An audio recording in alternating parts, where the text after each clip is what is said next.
Adele Viguera, que é uma grande pesquisadora, né, quando a gente tem uma assinatura dela num artigo, a gente já sabe que tem uma qualidade muito significativa. Quando a gente tem Lee Cohen e quando a gente tem Marlene Friedman, a gente também tem uma qualidade grande de artigo. Quando você tem os três assinando o mesmo artigo, a gente tem que respeitar. O que é que eles estão fazendo? Eles estão fazendo uma coorte prospectiva. Então, avaliam as mulheres na gravidez, depois estão avaliando os bebês depois do nascimento. E com dismorfologistas que não sabem se o bebê foi exposto ou não ao antipsicótico, qual deles olanzapina. E com esse artigo aqui, ela mostrou para a gente que, em relação à olanzapina, nenhuma malformação grave foi associada à exposição durante o primeiro trimestre. Esses são dados preliminares. E aí tem a gabapentina. A gabapentina deu um azar grande, por quê? Tem 8 estudos com a gabapentina, 8 coortes. Dessas 8 coortes, 7 não mostraram aumento em malformações congênitas. Apenas uma dessas 8 mostrou. Só que quando foi feita a meta-análise, você percebe que passa um pouquinho, porque exatamente essa que mostrou a alteração é a que tinha um N maior. Então, provavelmente, o que esse artigo mostra é que a gabapentina pode aumentar levemente a chance de malformação congênita. Ela aumenta levemente a chance de malformação congênita, mas na amamentação, se observa que doses maternas de até 2.100 miligramas, que é uma dose alta, produzem níveis relativamente baixos no soro infantil, ou seja, é uma medicação que é compatível com a amamentação. Tá? E quanto aos outros anticonvulsivantes, é bem importante a gente saber. Tem um centro de teratologia chamado EURAP, que faz periodicamente uma atualização sobre malformação relacionada a anticonvulsivantes. E saiu uma recentemente, acho que foi agora em 2024. O que aconteceu? Carbamazepina, como é que está a situação dela de acordo com o EURAP? Taxa de malformação, 5,4%. Leve em consideração que mulheres epiléticas têm filhos com malformação na taxa de cerca de 4%. Mulheres que não estão usando medicação alguma. Tá? Esse é o que a gente chama de risco de fundo, 4%. Com a carbamazepina, isso sobe para 5,4%. Com a lamotrigina, permanece em cerca de 3,1%. A lamotrigina não é teratogênica. Com a oxcarbazepina, 2,9%. A oxcarbazepina não parece ser teratogênica. Já o topiramato sempre dá um pouquinho a mais, fica aqui em torno de 4,9%. Tá? Então, ele é levemente teratogênico. Quem viu a minha chamada para a coisa do BIP, né, para o Masterclass, acabei falando que tinha novidades em relação ao topiramato, não foi isso? A gente já sabia que o valproato, inclusive ele é contraindicado na gravidez por causa disso, ele aumenta em 2 a 4 vezes o risco de TEA nas crianças que foram expostas. Ele aumenta em 2 a 5 vezes a chance de deficiência intelectual nas crianças que foram expostas. Isso é dose dependente, mas é sempre uma medicação considerada perigosa em relação ao uso na gravidez. Só que o topiramato, infelizmente, tem dado sinal de fumaça. Tá? Os estudos mais recentes com topiramato têm mostrado que as crianças expostas na gravidez têm um risco 2 vezes maior de TEA e um risco 2 a 3 vezes maior de deficiência intelectual. Tem um outro estudo também recente que fez uma correção de variáveis e acha que não. Mas o que se pode dizer é que, em relação ao valproato, tem fumaça e tem fogo. Em relação ao topiramato, tem fumaça. Tá? E tem fumaça porque a gente não observa essa fumaça de uma maneira significativa, por exemplo, com a carbamazepina ou com a lamotrigina. A lamotrigina também, nesse aspecto, é considerada uma medicação muito segura. Ok?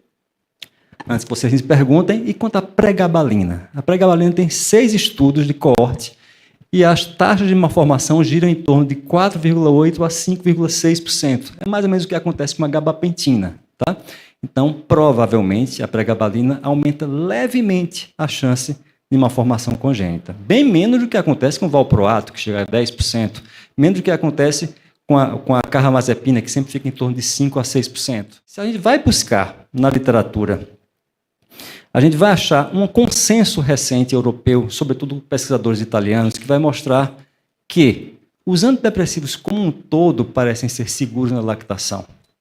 Quando uma medicação tem um RID, ou seja, um Relative Infant Dose, abaixo de 10%, ela pode ser considerada relativamente segura. Isso se observa para todos os tricíclicos, aqui, ó, amitriptilina, nortriptilina, clomipramina, e se observa também com praticamente todos os ISRS, exceto a fluoxetina, que pode ter um RID que pode chegar a 14%, mas todos os outros ISRS têm um RID considerado baixo, ou seja, não são de forma alguma contraindicados.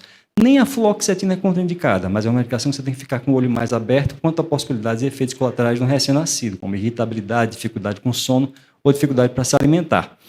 Mas quanto aos outros antidepressivos, a maior parte deles nem é detectado no sangue do bebê, são considerados bastante seguros. E também, se a gente pensa nesses antidepressivos mais novos,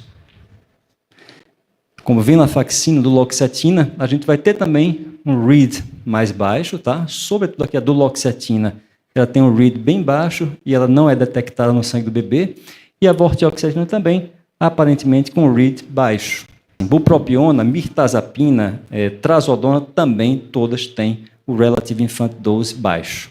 Então a gente chega a essa conclusão, junto com as pessoas que fizeram consenso. O tratamento farmacológico para depressão e ansiedade não é contraindicado na amamentação. Um outro statement que se coloca: o painel defende a continuação da medicação que demonstrou eficácia durante a gravidez. Então, qual é o antidepressivo ideal na lactação? É aquele que estava dando certo na gravidez. É aquele que a mulher melhor responde. Esse é o melhor antidepressivo na lactação. Caso ela não esteja usando antidepressivo, antes de você iniciar ali no pós-parto, tá? Aí sim, você vai optar por algum que já tenha uma estrada maior, como a sertralina, como a paroxetina. E um dado importante que o consenso mostra também. O consenso mostra que para o alívio de curto prazo, tá? Dos sintomas de ansiedade e distúrbios do sono, o painel determinou que benzodiazepínicos podem ser administrados durante a amamentação. O RID de todos os benzodiazepínicos fica abaixo de 10. E outro detalhe importante, raramente você vai observar relatos na literatura de eventos adversos relacionados aos benzodiazepínicos. Então, raramente se observou aqui com alprazolam, com clonazepam, com diazepam, mas tem um dado importante. Qual é o benzodiazepínico de escolha para tratar a ansiedade durante a lactação? O lorazepam. Por que o lorazepam? É a medicação que mais tem relato na literatura, e dentre todos esses relatos, não se encontrou nenhum efeito adverso em recém-nascidos expostos ao lorazepam, que foi o benzodiazepínico mais relatado na literatura. O zolpidem tem um problema. Se a mulher toma, ela tem que garantir que ela não vai amamentar, não vai acordar nas próximas 3 ou 4 horas, porque ela pode ter confusão mental, pode ter alucinações, uma série de coisas. Então, a gente vai evitar ao máximo o zolpidem por causa disso. O midazolam é uma medicação que tem uma quantidade razoável de bebês estudados sem eventos adversos. Então, para o sono, se a gente pensa em benzodiazepínico durante a lactação, benzodiazepínicos são medicações que agem, né, nos receptores do GABA, do benzodiazepínico, será o midazolam. Tomar metilfenidato aumenta a chance de efeitos congênitos? Ele diz, primeiro, toda gravidez começa com uma chance de 3 a 5% de ter um efeito congênito. Isso é chamado de risco de fundo. É super cuidadoso. Informações de estudos que analisaram cerca de 2.200 gestações sugerem que não se espera que o metilfenidato aumente a chance de efeitos congênitos acima do risco de fundo. Lembra que eu disse que acima de 800 já estava ficando bom? A metilfenidato tem 2.200, está bem razoável. A maioria dos estudos relatou bebês saudáveis que nasceram a termo após a exposição ao metilfenidato. É bem promissor. Ele toma cuidado de citar um estudo aqui, que foi um banco de dados que sugeriu uma chance maior de defeitos cardíacos quando o metilfenidato é usado na gravidez. Mas outros estudos não sugeriram uma chance maior de defeitos cardíacos. Foi um estudo isolado. Se a paciente estiver amamentando, os níveis de metilfenidato no leite são muito baixos e não detectáveis no soro infantil. Se o metilfenidato for necessário para a mãe, não é motivo para interromper a amamentação, mas é possível que grande dosagem de metilfenidato possa interferir na produção do leite. Sempre, lembre, é uma medicação prodopaminérgica e qualquer medicação prodopaminérgica vai ser contra prolactina. Saiu um artigo agora em julho, uma excelente revisão no Jornal Americano de Ginecologia e Obstetrícia, e eles colocam claramente as pesquisas que foram conduzidas até agora com medicamentos para TDAH são amplamente tranquilizadoras. Dizem também que a maioria dos estudos não encontra um risco aumentado de malformações congênitas.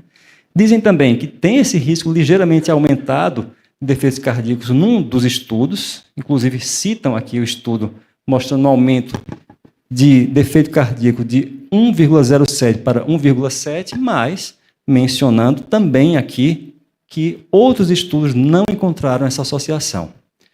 Quanto à lactação, o que é que esse estudo diz? Esse estudo diz que o metilfenidato é secretado apenas em pequenas quantidades, o READ dele gira em torno de 1%, ou seja, fica bem abaixo daqueles 10%. Geralmente não é detectado no sangue de bebês amamentados e nenhum efeito adverso foi encontrado nos bebês. Ou seja, tanto o metilfenidato quanto as anfetaminas demonstram reduzir os níveis séricos de prolactina em mulheres no pós-parto, mas interessante que isso não teve um efeito clínico que fosse significativo. Mas, de qualquer forma, a gente informa isso para a mãe como uma possibilidade.